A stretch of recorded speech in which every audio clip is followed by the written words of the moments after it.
Hello guys, welcome back to our channel. तो शुरू करते हैं आज की कहानी। ये कहानी है एक शापित हवेली के बारे में। अनिल शर्मा ने कभी नहीं सोचा था कि एक दिन उनकी जिंदगी इतनी बदल जाएगी। एक दूर के रिश्तेदार जिसे उन्होंने कभी देखा भी नहीं था, उनके नाम एक पुरानी हवेली लिख गई थी। ये हवेली मध्य प्रदेश के एक वीरान इलाके में थी, जंगल और पेड़ों से घिरी हुई। अनिल बाबू ने सोचा कि ये जगह शहर के शोर से दूर एक शांत जीवन जीने के लिए सही रहेगी, लेकिन उन्हें बिल्कुल अंदाजा नहीं था कि वहाँ उनका इंतजार कौन कर रहा था। हवेली दिन के समय एक सुकून भरी जगह लगती थी, लेकिन जैसे ही अंधेरा होता उस जगह का माहौल ही बदल जाता। लकड़ी के फर्श चीखते थे, अंधेरे लंबी गलेरिया ऐसी लगती जैसे कभी खत्म ही नहीं होगी। उनका परिवार, पत्नी सुनीता, बड़ी बेटी रिया, छोटी बेटी नेहा बड़े उत्सुकता के साथ वहां शिफ्ट हो गए, लेकिन उन्हें बिल्कुल भी एहसास नहीं था कि जो होने वाला था वो उनके जीवन का सबसे भयानक अनुभव बन जाएगा। पहले कुछ दिन शांत बीते। अनिल बाबू घर की मरम्मत में लगे रहे, सुनीता सामान जमा रही थी और दोनों बहनें नए घर का कोना कोना देखने में व्यस्त थी। चौथी रात नेहा अपने कमरे में किताब पढ़ रही थी जब उसने एक अचानक से अजीब सी आवाज सुनी।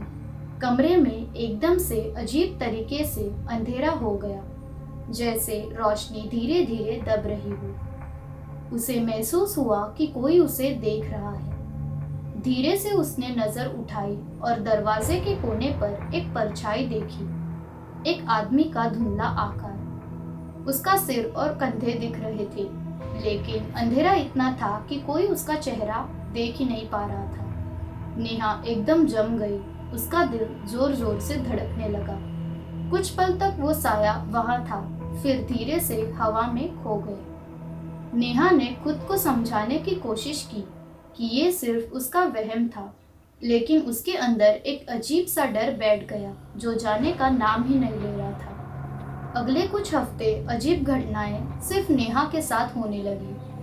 कभी उसके खिलौने अपने जगह से हट जाते, कभी उसका बिस्तर रात को हिलने लगता। उसने माता पिता को बताया, लेकिन उन्होंने इसे सिर्फ एक बचपना समझकर टाल दिया। एक रात नेहा ने हल्की सी सिसकारी सुनी।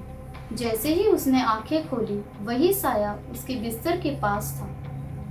इस बार ये और ज्यादा साफ था, लेकिन बिना चेहरा का एक काला आकार। जैसे ही नेहा चीखी, सुनीता भागते हुए अंदर आई, लेकिन जैसे ही दरवाजा खुला वो साया हवा में घुल गया। सुनीता ने नेहा को बस एक बुरा सपना कहकर समझाने की कोशिश की, लेकिन जब रिया ने भी कुछ ऐसा ही देखा तब बात और गहरी हो गई। एक सुबह रिया एकदम फीकी पड़ी हुई नेहा के पास आई।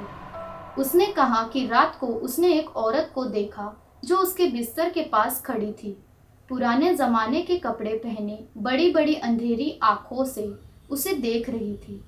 अब अनिल और सुनीता भी मान गए कि घर में कुछ तो गड़बड़ है, लेकिन वो अब भी ये स्वीकार करने के लिए तैयार नहीं थे कि ये कोई आत्मा हो सकती है। 5 साल तक वो हवेली में रहे। शुरुआत छोटी छोटी घटनाओं से हुई, बिना वजह पंखों का बंद हो जाना, रात को दरवाजों का खुद ब खुद खुलना और हर जगह एक अजीब सी सर्द हवा का महसूस होना। लेकिन धीरे धीरे ये सब और डरावना होने लगा। एक बार अनिल बाबू किसी काम से शहर गए हुए थे। रिया और नेहा ड्राइंग रूम में टीवी देख रही थी। बाहर तेज तूफानी बारिश हो रही थी। एकदम से कमरा बिल्कुल ठंडा हो गया, जैसे सर्दियों की सुबह हो। टीवी एक जोर से आवाज के साथ बंद हो गई। तभी एक कोने में अंधेरा और गहरा होने लगा। दोनों बहनें वहां देख ही रही थी कि उस अंधेरे से एक परछाई बाहर आई। उसकी आंखों में एक अजीब चमक थी। धीरे धीरे वो उनके पास बढ़ने लगी। उसके होठ एक भयानक मुस्कुराहट में मुड़ गए।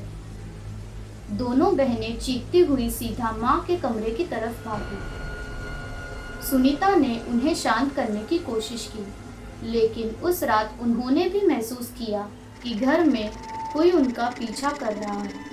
चौथे साल तक अनिल बाबू ने भी मानना शुरू कर दिया कि घर में कुछ सही नहीं है। सुनीता के कई दिनों से कहने पर उन्होंने एक पंडित को बुलाया जो हवेली का शुद्धिकरण करे। पंडित ने मंत्र उच्चारण किया और घर के हर कोने में गंगाजल छिड़का। उसी रात नेहा किचन में पानी पीने गई। जब उसने महसूस किया कि कोई उसके पीछे खड़ा है, धीरे से उसने पलटा और जो उसने देखा उसका खून जम गया। वही आदमी जो हमेशा एक साये की तरह दिखाई देता था, इस बार साफ साफ नजर आ रहा था। उसका चेहरा पूरी तरह से जल चुका था। आंखों में एक अजीब सा अंधेरा गहराई लिया था। नेहा एकदम जम गई। जैसे ही वो आदमी उसकी तरफ आगे बढ़ा, पूरा किचन सर्द हो गया। नेहा गिर गई। उसके हाथ पैर सुन्न होने लगे। जैसे ही वो आदमी उसके बिल्कुल पास पहुंचा, नेहा चीखी। अनिल बाबू तुरंत भागते हुए आए और जैसे ही उन्होंने दरवाज़ा खोला, वो परछाई एक झटके से हवा में घुल गई। घर का माहौल एकदम भारी हो गया। पंडित ने कहा, आप लोग जितना जल्दी हो सके ये घर छोड़ दीजिए। ये जगह मुझे शापित लग रही है। आखिरी रात जब पूरा परिवार हवेली छोड़ने के लिए तैयारी कर रहा था, तभी हवेली एक अजीब तरीके से कांप उठी। दरवाजे जोर से बंद होने लगी, सारी रोशनी एक साथ बुझ गई और हवा एकदम सर्द हो गई।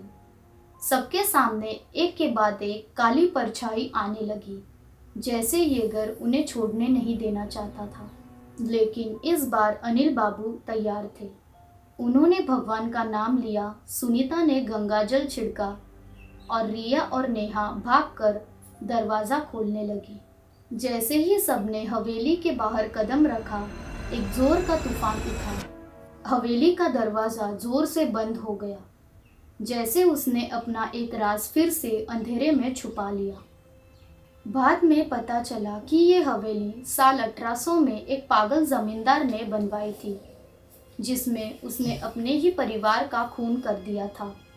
तब से उनकी आत्मा और कुछ अन्य आत्माएं वहां फंसी हुई थी, अपनी मौत का दुख बार बार जीती हुई।